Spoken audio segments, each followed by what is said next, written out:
야구야구 김영준입니다. 지난해 메이저리그 도전을 시작한 이정우는 컨택포인트 전진을 선택합니다. 어찌 보면 당연했습니다. 발사각도가 문제였던 옐리치가 베리 본즈를 만난 후 장타자로 변신한 것, 언더사이즈 슬러거인 무키 베츠, 알렉스 브래그먼, 호세 알투베, 호세 라미레스, 프란시스코 린도어가 작은 체구에도 홈런을 많이 치는 비결은 컨택포인트 전진이었기 때문입니다. 컨택포인트를 앞에 두면 공을 당겨치면서 파워를 극대화할 수 있고 공의 속도가 떨어지기 전에 컨택하면 반발력도 커지게 됩니다. 앞서 언급한 5명은 당겨친 홈런의 비중이 모두 75% 이상이고 특히 라미레스는 88%에 달합니다. 지금 보시는 그림은 라미레스의 홈런 방향으로 좌우로 퍼져 있는 이유는 좌타석 홈런은 대부분 오른쪽으로, 우타석은 왼쪽으로 향하기 때문입니다. 베츠와 알투베 역시 마찬가지로 베츠는 홈플레이트 앞선에서 8.7인치 앞, 알투베는 무려 14.9인치 앞에서 컨택 포인트가 형성되고 있습니다. 오타니의 컨택 포인트가 홈플레이트 앞선에 3.7인치 뒤에서 형성되는 것과 엄청난 차이입니다. 이 5명은 신체 사이즈가 모두 6피트 200파운드 이하이며 배트 스피드가 평균이거나 그 아래입니다. 메이저리그 타자들의 평균 배트 스피드가 71.5마일인 반면 지난 시즌을 기준으로 베츠는 69.0마일, 알투베는 69.4마일입니다.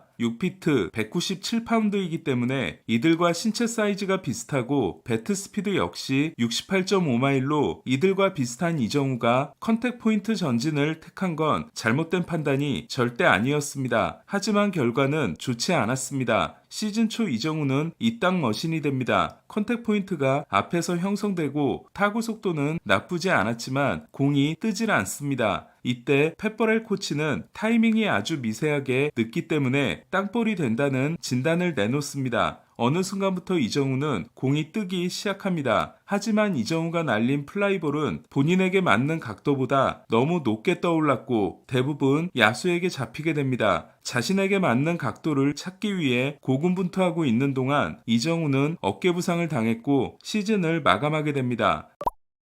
이정우는 스프링 트레이닝을 시작하면서 더 좋은 몸을 만드는 데 집중했다. 특별한 타격 조정은 하지 않았지만 공을 약간 뒤에서 치기로 했다. 자이언츠 코치들로부터 나는 스윙이 짧고 간결하게 나오기 때문에 스윙을 너무 일찍 시작하지 않아도 된다는 말을 들었고 나도 맞다고 생각한다 라고 합니다. 이정우에게 일어난 가장 큰 변화는 컨택 포인트의 조정이었습니다. 이 조정에는 이정우 본인과 펫버렐 타격 코치, 아버지 이종범과 에이전트사의 분석과 조언이 모두 들어가게 됩니다. 지금 보시는 그림은 스태캐스트가 제공하는 이정우의 스탠스입니다. 지난해 37경기에 그쳤기 때문에 지난해 위치는 확인할 수 없지만 제가 얻은 정보에 따르면 이정우는 타격을 시작하는 위치가 지난해보다 2인치 뒤로 물러났습니다. 여기에 공을 맞히는 위치도 더 뒤로 조정하면서 이정우는 컨택 포인트가 지난해 대비 4.5인치가 뒤로 갔습니다. 4.5인치는 작은 것 같아도 타자들에게는 엄청난 변화로 타구 속도에서 손해를 보게 되지만 공을 지켜볼 수 있는 시간이 비약적으로 늘어납니다. 저는 올해 이정우의 활약은 공을 더 오래 볼 수 있게 되면서 공의 궤적을 충분히 확인하고 칠 수 있게 된 게 가장 결정적이라고 생각합니다. 즉, 배트 스피드가 아닌 배트 컨트롤을 살릴 수 있는 선택을 했고 이게 주요하고 있는 겁니다. 이런 조정을 한 올해도 이정우는 많은 땅볼과 함께 시작합니다. 1006경기 성적은 OPS 708이었고 타구 속도는 90.5마일로 좋았지만 발사각도가 마이너스 2도였습니다. 하지만 첫 3안타 경기를 시작으로 발사각도는 13도로 크게 좋아집니다. 그 사이 이정우는 손목이 덮이는 문제를 해결했고 아버지 이종범의 조언처럼 하드 스터프의 공에 대해서는 너무 강하게 치려고 하는 대신 정확한 컨택을 가져가기 시작합니다. 이에 타구 속도는 90.5마일에서 89.7마일로 낮아졌지만 발사각도가 마이너스 2도에서 13도가 됐고 스위스파 타구를 쏟아내기 시작합니다. 이정우는 지난해 스위스파 타구의 비중이 29%로 하위 10%였지만 올해는 46%로 상위 9%입니다. 스윙의 앵글까지 조정하고 난 후 이정우는 11경기 OPS가 1.224입니다. 현지에서 주목받고 있는 부분은 이정우가 예상 외로 긴 스윙을 가지고 있다는 겁니다. 알투베는 7.5피트가 메이저리그 평균인 7.3피트와 큰 차이가 없고 배츠는 7.0피트로 더 짧습니다. 압도적으로 짧은 선수는 6.0피트인 루이스 아라에스인데 제이콥 윌슨이라는 제2의 아라에스가 등장했습니다. 지금 보시는 그림은 스탠튼이 9.7인치 길이의 스윙을 했을 때와 아라에스가 4.4인치짜리 스윙을 했을 때의 모습입니다. 즉 아라에스는 극단적으로 짧게 치면서 슬랩 히팅에 가까운 타격을 한다면 배츠와 알투베는 컨택 포인트를 앞에다 두는 대신 짧은 스윙을 하는 걸로 장타와 정확성을 모두 잡고 있습니다. 반면 이정우는 공을 더 붙여놓고 치면서 스윙을 길게 하는 것으로 파워 부족을 보충하고 있습니다.